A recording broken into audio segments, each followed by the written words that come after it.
Thank you for hosting this evening. Samantha and Chad, thank you for participating. Look forward to answering your questions to each of you. Thank you for spending an evening with us. You know, at the outset, let me start off by doing something unusual in a political debate. That's complimenting my opponents. Most of you, I suspect, are Republicans out in that audience this evening. For those of you who aren't, we'll have you converted by night's end, no doubt. But let me start off by complimenting both Dan and Congressman McGinnis. Both are quality individuals. They're fantastic candidates, and they fulfill the highest embodiment of what public service should be about. So congratulations to both of them for their willingness to jump into this important fight. About 4 months ago now in my hometown of Grand Junction, I announced that I'm jumping into the fight as well. I'm running to be the next governor of the state of Colorado, and we are out working hard, spreading our message ever since. And you know, it's been a heck of a ride. As Dan pointed out, the mood is changing. Something dramatic is happening out there today.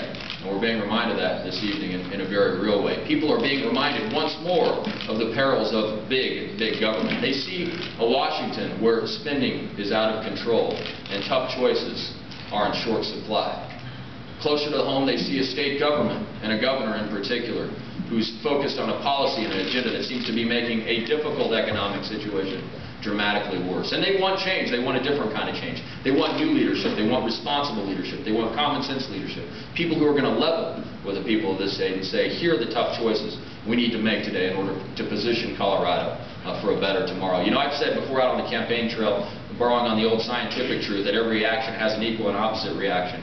You know, after 8 years of Republicans, folks decided of America that they wanted some lofty rhetoric in the White House. And they got that, and after this, and after big promises and vague commitments and nice-sounding speech, now they just want leadership who's going to fundamentally level with the people of this country. Describe to us in real terms what choices you're going to make, what priorities are you going to set, where are you going to move this state and this country. It's an honest campaign is what they're after, and that's what we're going to provide.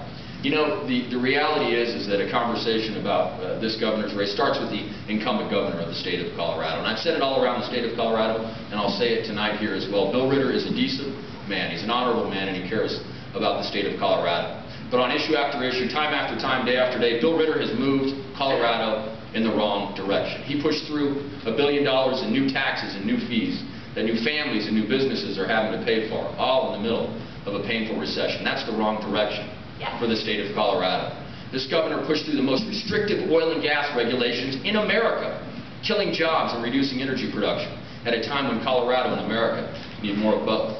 This governor ignited old fights between business and labor and has spent a whole lot of his time refereeing the fight that he started. It feels like Detroit some days down at the State House. We don't need that fight. That's the wrong direction for the state of Colorado. My opponents, my friends, both mentioned spending issues. Spending in the last 3 years when the economy was good and budgets were in record-breaking fashion growing, grew and grew. We didn't save. We didn't create a rainy day fund. We didn't position ourselves for the inevitable downturn. We hired thousands of new state employees. We created or expanded a host of new programs. My friends, now we're reaping the whirlwind, and that is the direction, the wrong direction for the state of Colorado. When you add it up, yes, Bill Ritter is a good person, but when you borrow on the old question that Ronald Reagan asked of Jimmy Carter, it is clear in the here and now, it is clear today that Colorado is not better off than it was 4 years ago. We are not better off for the administration of Bill Ritter. Which means that our central task as Republicans looking towards November, election night, 1 year from tonight, is to describe in vivid detail how we will lead, how we will govern, what we would do if given the chance to serve.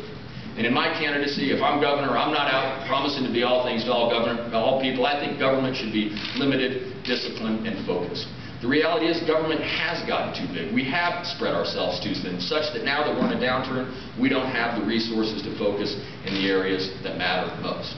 Again, not promising all things to all people. We're making a commitment that government, under our leadership, state government is going to make the tough choices today that are necessary for a better tomorrow. And that's why you've seen me in the newspaper sparring prominently with Governor Ritter on the thousands of new employees he hired during good economic times. I proposed in the last couple of weeks, against the advice of my advisors, specific departments we would reduce and get rid of or consolidate in state government. Again, because government cannot continue to function in a business as usual way.